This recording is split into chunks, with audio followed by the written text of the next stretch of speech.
Welcome to the Language and Literacy Collective podcast, where we share tips and strategies to support language development and encourage a love of literacy in all children. This podcast is hosted by two sisters who share a passion for all things language and literacy. I'm Liz, a speech therapist and behavior analyst. And I'm Stephanie, a literacy specialist and former classroom teacher. Our goal is to make literacy inclusive and accessible to all by equipping parents and teachers with the tools necessary to best support their kiddos. Now let's get started with today's episode. All right, so today we have Samantha Sullivan on from Polka Dots and Planning, and we are going to be talking all about dyslexia. So welcome, Samantha. Hi, thanks for having me. Absolutely. We're so excited. So we're just going to jump right in. Can you tell us a little bit about yourself personally and professionally and just kind of how you got to where you are today? Sure. So I always knew I wanted to be a teacher, like a lot of other teachers, classroom in your house and teach your siblings, cousins, things like that. And then I knew that I wanted to go specifically into special education when I saw my older brother and his struggles with dyslexia. And so I saw what he went through as a student with dyslexia and also what my parents dealt with as far as challenges go for advocating for him, getting him tested, and really kind of navigating just the whole world of special education. So that's how I decided I wanted to focus specifically on those learning differences. So I went to undergrad for elementary and special education, and then got a job in a public school for 6 years, got my master's while I was there in special education. And now I find myself at a school just for kids with language-based learning disabilities. So it led me to a great place. And then in my non-teacher time, I like to travel and spend time with family. So you're at a school with you said, with students with language-based learning difficulties. What are some other things that you see? I know I don't want to get down a rabbit hole, but I'm very interested. So what are some of the other things that you see aside from dyslexia there? So it's primarily dyslexia, but most of the students have, other needs too, executive functioning issues, or even just speech needs where they need help with articulation or things more specific in that area, attention issues, but primarily dyslexia. Okay, cool. One of the reasons Liz and I have really wanted to talk to an expert or an advocate in the field of dyslexia is because I feel like there's a lack of information for parents and for classroom teachers. And maybe that's my experience in New Jersey, but I was a classroom teacher for 8 years. And I honestly, I don't think it was until like year 6 that there was mandated dyslexia training for teachers, which to me seems so crazy because there's such a high percentage of children that have some form of dyslexia. I think it's more of like kind of like a spectrum, like you can have severe dyslexia. Yeah, it can range from, like a mild form of dyslexia to being more severe. And yeah, so that was a significant portion of the students in my classroom. If there were, 5-6 kids in my room as a classroom teacher, I had next to zero knowledge on how best to support them, and that's coming from 6 years of teaching experience and a master's as a literacy specialist, and still felt that I didn't have a ton of information. And then I also had parents coming to me with, is my child dyslexic, based on what I felt were like maybe some like misconceptions. Like I think people think certain things about dyslexia that aren't necessarily true. So I'm so excited that you're here today because I feel like there's such a need for dyslexia advocacy. So I guess that kind of leads us to our second question. What is dyslexia? So I would say in a nutshell, dyslexia is a language-based learning difference. And it can affect reading, spelling, writing, and essentially, the student or the person with dyslexia has difficulty with the phonological aspect of our language. So really matching the sounds of our language to those visual representations of our language, the letters or the graphemes. And like you said, I saw the same exact thing when I was in the beginning of my teaching, even through year 6 of teaching, students who had some sort of learning difference, but I really wasn't that knowledgeable in how to teach these students with dyslexia. And so I'm definitely not an expert on this, but definitely an advocate, and there is so much to learn about this topic. So I'm excited that you guys asked me on here. What would you say are some characteristics of a dyslexic reader or writer? So just like a lot of other, disabilities, there's a range of things. So you can see students who are seriously impacted by their dyslexia, and some students who seem to have a more mild case. But some common things that you'll see are with a reader, it might be a little more laborious for them to read since they do have that difficulty decoding. So their fluency is going to be lacking, or since their fluency is poor, it's going to lead to comprehension difficulties. Something that's also interesting is when you're working with a student with dyslexia, their listening comprehension could be way different than their comprehension when they're actually reading. And then a student who's writing is just a crazy process in general and requires so much. So our students with dyslexia, they are working with their decoding while they're trying to write and putting those words on the paper, which can be another really labor-intensive task. So it can take them longer to do that. Also, as far as like executive functioning skills, the planning, the organization, initiating and sustaining the task, those can all come into play too. I don't even know if this comes from my education or if this comes from like childhood, where when you think of a reader with dyslexia, or I guess even a writer with dyslexia, I feel like it's been ingrained in me like, oh, well, a common challenge that they have is with reversing the word. They may read and a cat may come out tack. Is that even a thing, or is that common, or is that one of the misconceptions about dyslexia? So that's definitely a misconception. Okay. One of the first things some people think of, like you said, is, flipping your letters or letter reversals. But students with dyslexia, they don't have a vision problem. It's, connected to that part of your brain that deals with language. And so they have trouble with that phonological processing and that awareness that sounds make up words, and these sounds can be taken apart and put together.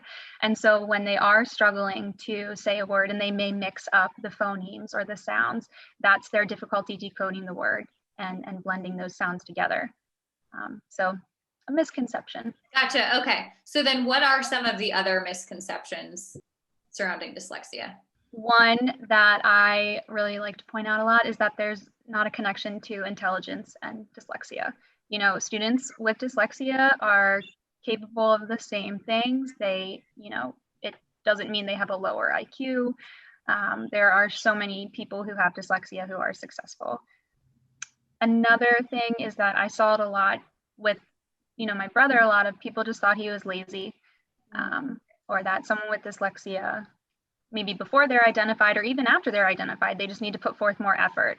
But in reality, it's that their brain is wired to process language a different way, and they need to be taught with explicit instruction.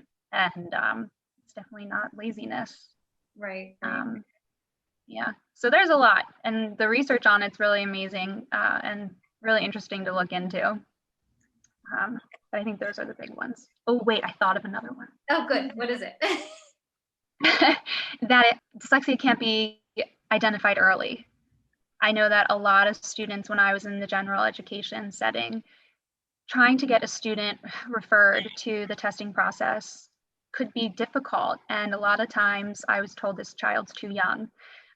And early intervention is key. We know that. So I don't know why, as educators and as administrators, we're not, looking deeper into what's going on with our children and their learning early on so that we can intervene correctly and then, prevent the meltdowns and the gaps as they get on and further in school. So it can be identified early on.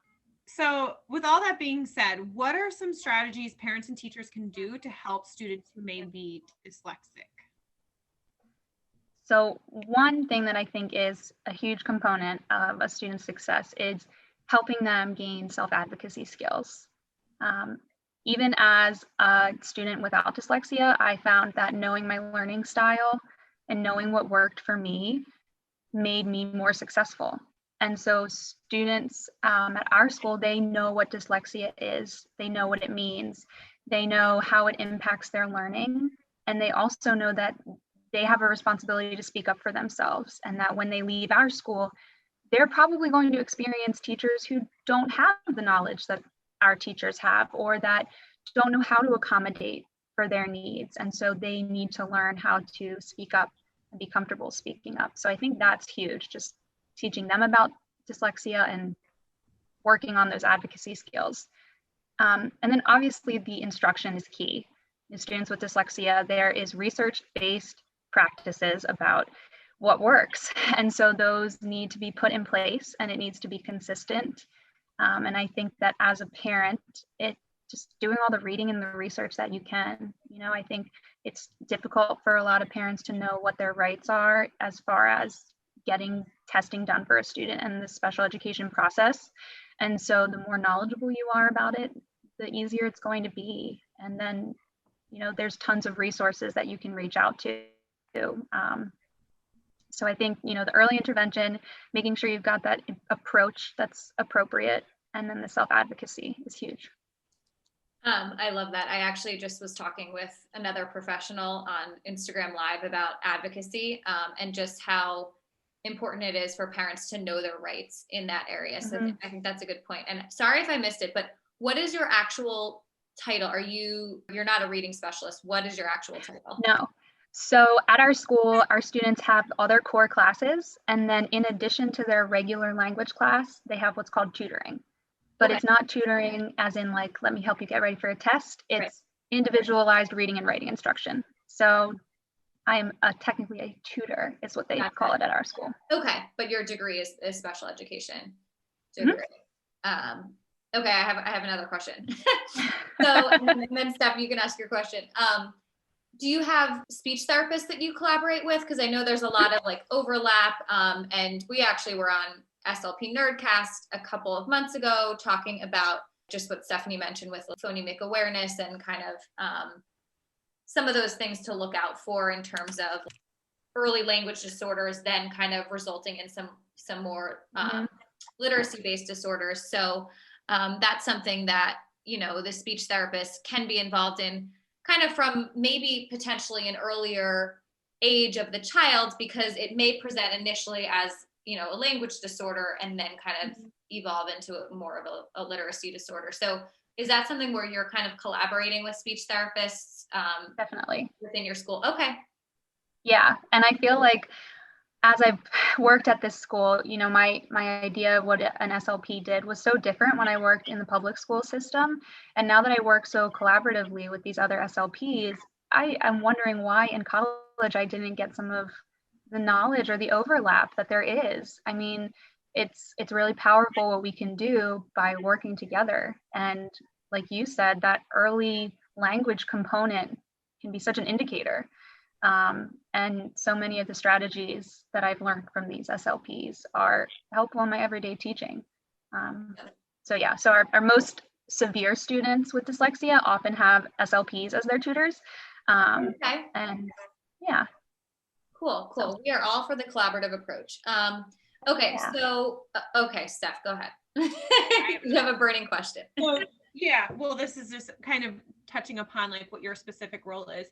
Do you use a specific program as your tutoring, or, well, I'm sure it's individualized. Yeah. One-on-one, individualized, and then do you use Fort & Gillingham or like Linda Mood Bell? Yeah, so we're all trained in phonographics, which is a speech to print reading program. And then sort of like there's no one size fits all for everybody. We also take things from like Linda Mood Bell's Ending Grid and just other pieces, but our core sort of training is in phonographics, and that kind of just builds, and we base things around that. Awesome. And all the teachers at our school are trained in it, even math teachers, social studies teachers, which is amazing because then, I teach math too. And so as a math teacher, if we're in 4th grade and we're learning about, new vocabulary, I can show them how to chunk the word just like they would in tutoring. Now, how does it present itself in math? Like, what do you see the difficulties of a dyslexic child I guess, in that subject area? So with the students that I've worked with, I've seen some students where math is just their moment to shine, and it's, you see them as a math student and you're like, wow, I don't see anything really, impacting their ability to show their knowledge or demonstrate what they know. But then I also have seen students where, word problems shut down, break down, but then they can do the actual arithmetic and the math. Also back to the planning and the organization, writing and solving equations on a paper can be really hard for some kids, keeping track of where they are, remembering the steps of long division. So just like it can be different for different readers who are dyslexic, kids who struggle in math because of their dyslexia, it can look so different too.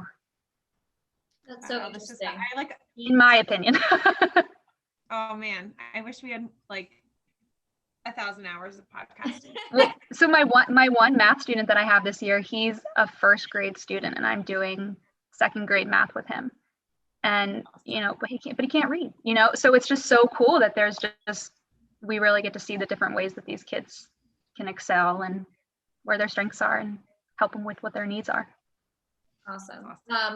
Okay, so last question is about resources for parents or educators. Like, what are your go-to resources so that if people want more information on this topic, they can get it?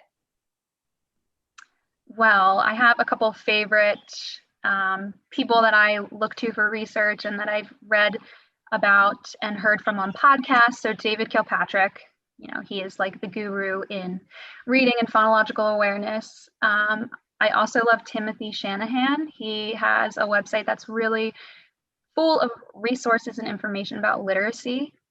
And then Emily Hanford is amazing at explaining the science of reading and how our brain learns to read and how there can be such a breakdown for our students with dyslexia.